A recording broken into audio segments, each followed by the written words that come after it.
Okay student, आज हम लोग अब तक तो आप लोगों ने जो एक्टिव से पैसिव में जो चेंज किया आपने उसके बेसिक रूल समझे और साथ साथ टेंस का जो है इंडेफिनिट का कैसा एक्टिव से पैसिव बनाया जाता है हमने ये देखा पिछले वीडियो में। आज हम देखेंगे कि कॉन्टिन्यूअस टेंस का यानी किसी भी टेंस का चाहे वो प्रेजेंट हो पास्ट हो इसका कॉन्टिन्यूअस का कैसे पैसिव वाइज बनाया जाता है। अगर एक्टिव वाइज कॉन्टिन्यूअस में हो तो पैसिव वाइज बनाते समय किस रूल का जो है हम अनुसरण करते हैं, कौन सा रूल फॉलो करेंगे। और साथ साथ इतना दिमाग में रखे रहिएगा कि फ्यूचर कॉन्टिन्यूअस का पैसिव वाइज नहीं बनता है, फ्यूचर कॉन्टिन्यूअस का पैसिव वाइज नहीं बनता है।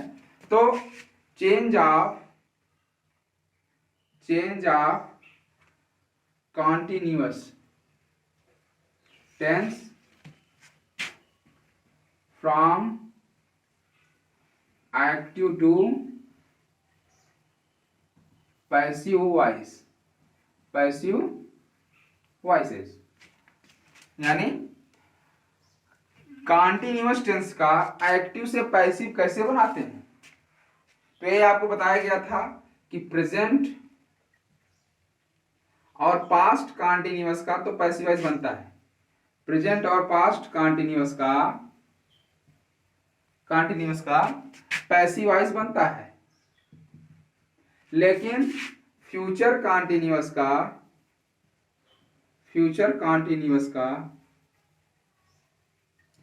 पैसिव वाइज नहीं बनता है, पैसिव वाइज नो चेंज, यानी इनका पैसिव वाइज नहीं बनता है।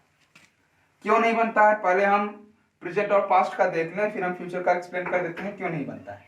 ठीक है, तो ध्यान दीजिएगा, आप लोग लिख सकते हैं कि यदि एक्टिव वॉइस का टेंस कॉन्टिन्यूअस में हो तो पैसिव वॉइस बनाते समय हेल्पिंग वर्ब के बाद बीइंग का प्रयोग कर देते हैं।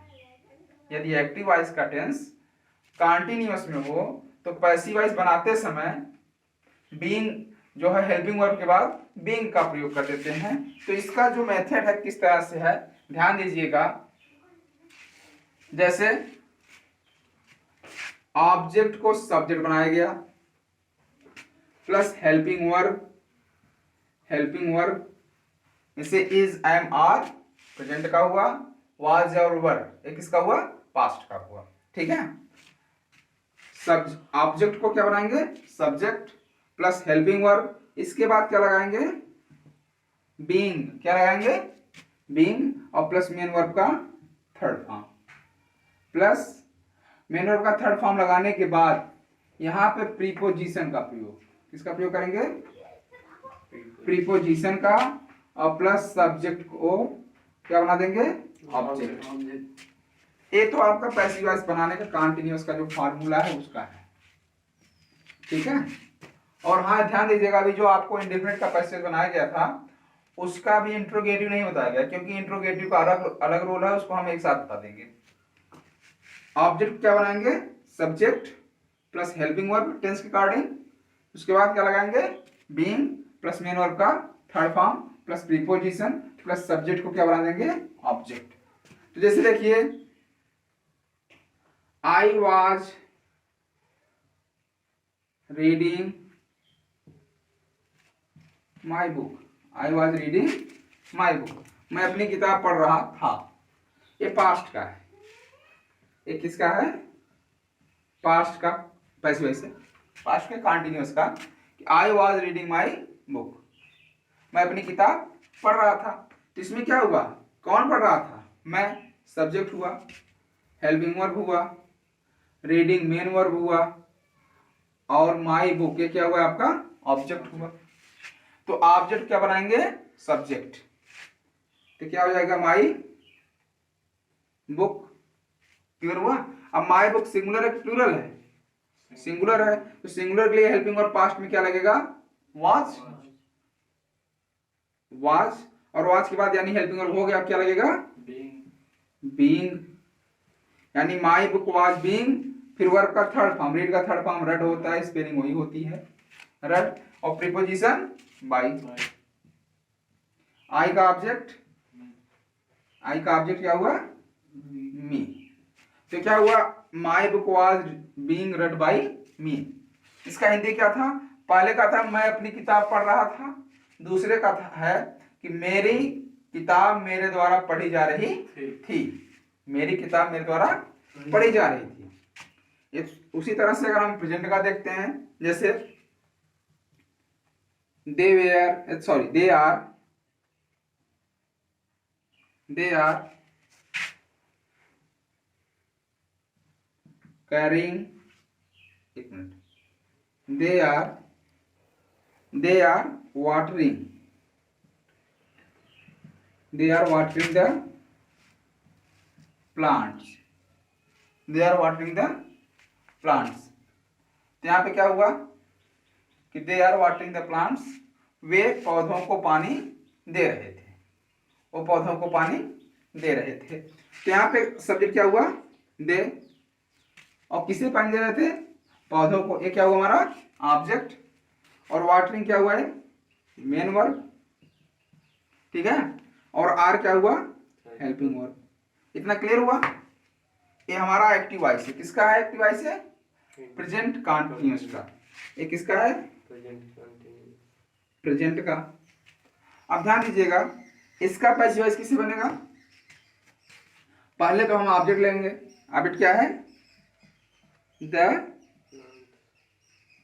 प्लांट, सिंगुलर प्लूरल है, पौधों को, यानी प्लूरल है। तो ए प्लूरल है, जिसका हेल्पिंग वर्ब क्या लगेगा, वो प्लूरल हेल्पिंग वर्ब भी लगेगा। तो क्या लग जाएगा यहाँ पे, दे आर, क्या हुआ है, दे आर के बाद हेल्पिंग वर्ब के बाद क्या लगेगा, बीइंग, फिर मेन वर्ब का थर्ड फॉर्म, वाटर का वाटर्ड हुआ, बाई प्रीपोजिशन, बाई देम। क्या हुआ, the plants are being watered by them. और क्या था, they are watering the plant, इसका passive voice the plant are being watered by them. Hindi क्या हुआ, वे पौधों को पानी दे रहे थे, पौधों को पानी उनके द्वारा दिया जा रहा था, सॉरी, वे पौधों को पानी दे रहे हैं, आर है कंटिन्यूअस है, वे पौधों को पानी दे रहे हैं। इसमें क्या, पौधों को पानी उनके द्वारा दिया जा रहा है। ये आपका प्रेजेंट कंटीन्यूअस का एक्टिव से पैसिव। अगर यही निगेटिव आ गया होता, तो यहीं पे अगर निगेटिव आता तो हेल्पिंग वर्ब और बीइंग के बाद क्या लग जाता, नॉट। क्या लग जाता, नॉट। एक एग्जांपल उनका भी हम देख लेते हैं, ठीक है। आप लोग इसको नोट कर लीजिए, एक minute, okay.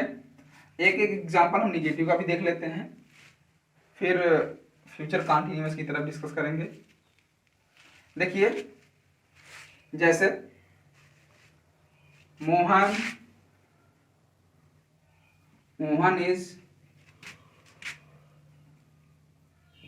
Waiting, Mohan is waiting for me, Mohan is waiting for me, sorry, Mohan is not waiting for me. Negative पढ़ रहे हैं, Mohan is not waiting for me, Mohan मेरी प्रतीक्षा नहीं कर रहा है। कौन नहीं कर रहा है, Mohan, helping verb, main verb, waiting for means प्रतीक्षा करना, ठीक है, मेन वर्ब ऑब्जेक्ट हुआ। तो यहाँ पे इसका सब्जेक्ट क्या हुआ, पहले हम ऑब्जेक्ट क्या बनाएंगे, ऑब्जेक्ट को सब्जेक्ट बनाएंगे। तो मी का सब्जेक्ट क्या होगा, आई, और एक कंटीन्यूअस है प्रेजेंट का, जब मोहन के साथ इज लगा तो आई के साथ क्या लगेगा, एम। आई एम नॉट के बाद being, not being waited for by Mohan, ठीक है। ये जो वेटेड फॉर फिर बाई लगा है, इसका ये फ्रेजल वर्ब के रूप में यूज होते हैं। इसको आप लोग नोट करिएगा, अभी ये स्पेशल रूल में इसको हम डिस्कस करेंगे, ठीक है। तो I am not being waited for by Mohan, मैं मोहन द्वारा प्रतीक्षा। अब ये आपका देखिए, ये आपका प्रेजेंट कंटीन्यूअस का हुआ। अगर हम पास्ट कंटीन्यूअस की बात करें तो देखते हैं, जैसे we were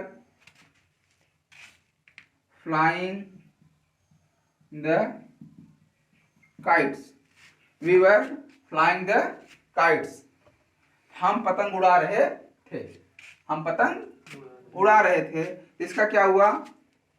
object, sorry, we were not, भूल जाते हैं, we were not flying the kite, हम निगेटिव पढ़ रहे हैं, हम पतंग नहीं उड़ा रहे थे। तो क्या हो जाएगा? ऑब्जेक्ट क्या है?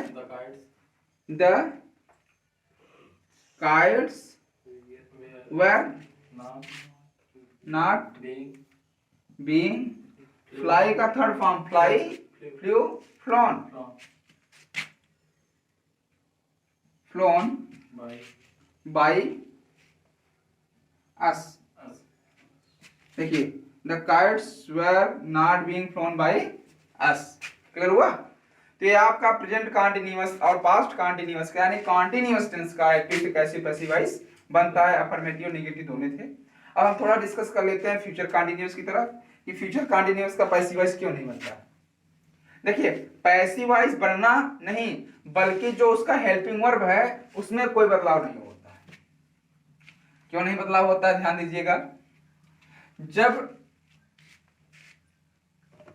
इसके लिए बड़ा लंबा प्रोसेस है, समझना आपको पड़ेगा।